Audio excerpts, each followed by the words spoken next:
string templates, flexible constructor bodies, deconstructor, clang marshalling, primitive patterns, stable values, withers, deconstruction on assignment, module imports. Welcome everyone to the Inside Java Newscast, where we cover recent and in this case future developments in the OpenJDK community.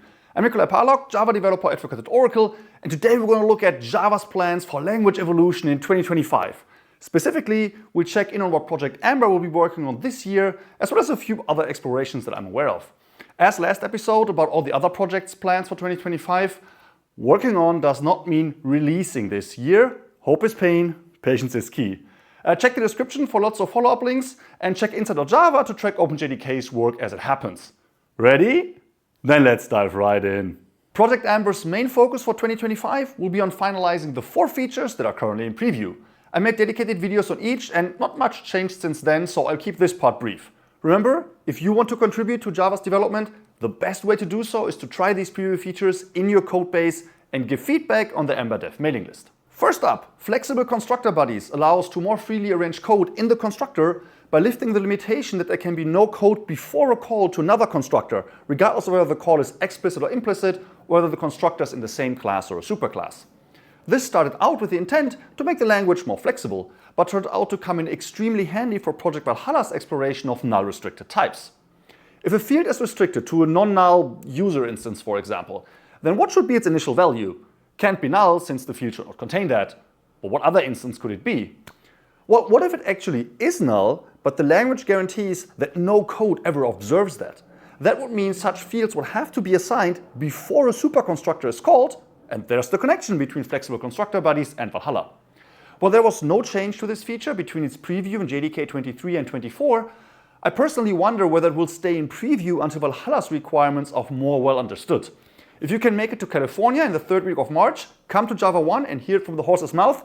JEP owner Dan Smith will give a talk on exactly this topic. Next up are simple source files and instance main methods, which have seen quite the churn in its 4 previews, and I think more changes are on the horizon regarding the details of the new I/O class that makes printing to and reading from the terminal simpler. I really wish this feature would finalize in JDK 25 because it is the next release with long-term support by Oracle and other vendors. But as I've said in the past, OpenJDK doesn't really care about that, and so it very well may not. Then we have the super convenient module imports, which are quickly becoming my favorite feature when working outside an IDE.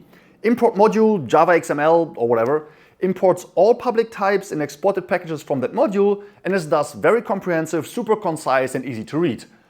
I'm honestly starting to wonder whether I should use them in real-life IDE-based projects too. What do you think? Are module imports only better than star imports? Or also better than importing each type on its own? I'm not aware of any changes coming down the line for module imports. And finally, we have primitive patterns, meaning being able to match on primitive types, for example, when deconstructing a record. This mostly just rebalances the language by allowing us to use primitive types more like reference types in such situations, but also has the very nice effect of allowing us to quickly check whether a number can be losslessly represented by another numeric type. Very useful, particularly when floating point numbers are involved due to the potential loss of precision. This preview also seems pretty stable, so I'm hoping it finalizes this year, but pattern progenitor Angelos Pimpudis can give you more insights on that at Java 1. So here we have the 4 preview features that Amber will be pushing forward this year, but since they probably won't radically change, that leaves some time for explorations into yet newer features, some of which we may well see become a JEP this year. Let's take a look. A key feature that Amber is currently working on is deconstruction. As you know from using pattern matching, record instances can be easily deconstructed into their constituent components. And as we'll see in a minute, this capability goes way past pattern matching, but for now let's consider broadening it. Why limit it to records?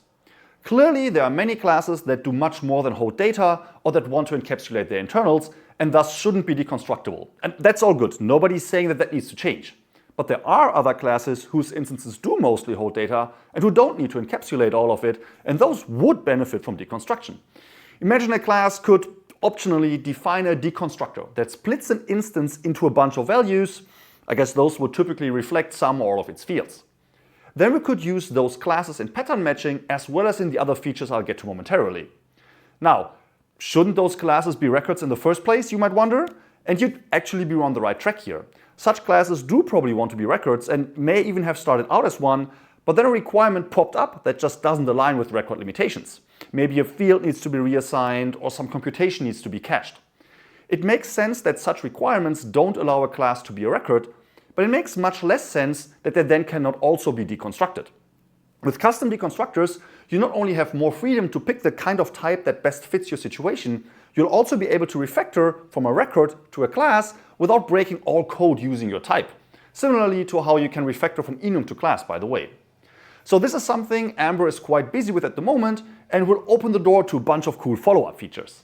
One of them are withers, which I made a whole video about that I don't want to repeat here.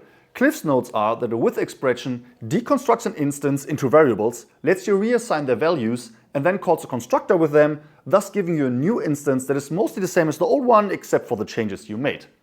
Since this builds on deconstruction and that's not yet settled for classes, it makes sense to explore these features in unison, and my guess is that we won't see a withers preview before a preview for class deconstruction. We've also heard about deconstruction on assignment, meaning that instead of assigning the results of a method call or another expression to a variable and then the following statements pulling out the values we need, we may be able to deconstruct immediately and only keep around what we want. Obviously, this also builds on deconstruction. And then there are custom patterns, which seem unrelated to deconstruction, but can also be seen as a superset of them. When deconstruction says, without arguments and unconditionally, return this bunch of values, then a custom pattern would say, given these arguments, if a condition is met, return this bunch of values. For example, given a key, if this map contains it, return the respective key value pair.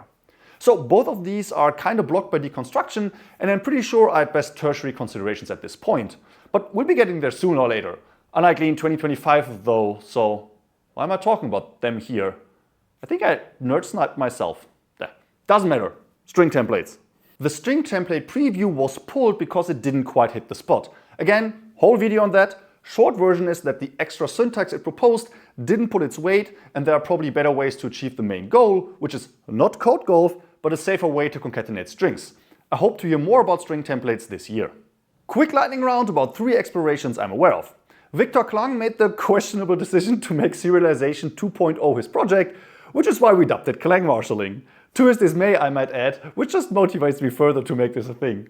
The idea here is basically withers turned all the way to 11, where after deconstructing a whole tree of suitable instances, instead of reassigning values, they're dumped into a data transfer format, be it binary, JSON or whatever, before later being reconstructed from there. Importantly, no magic needed, just the aforementioned deconstructors and then regular constructors. Victor will be giving an update on this at Java 1. Then Per Minberg is working on so-called stable values, an API that allows lazy initialization of values that will afterwards be treated as final by the JVM, which improves maintainability and performance. This JEP came out of draft last week, and we'll take a closer look at it here soon, but Per will also present it at Java 1. And last, and least specific on this list, is Stuart Marks and Kevin Brilliant's exploration of sets and equals. The core issue is that set membership is defined on the basis of equals, but some kinds of sets would prefer something else. For example, a comparator or a custom equals checker to determine membership. This is a tricky one because it involves the specification and a whole lot of code that relies on it, but if anybody can pull this off, it's Stuart and Kevin. That's it for me. Anna will be here in 2 weeks to talk about quantum encryption, so I'll see you again in 4. So long!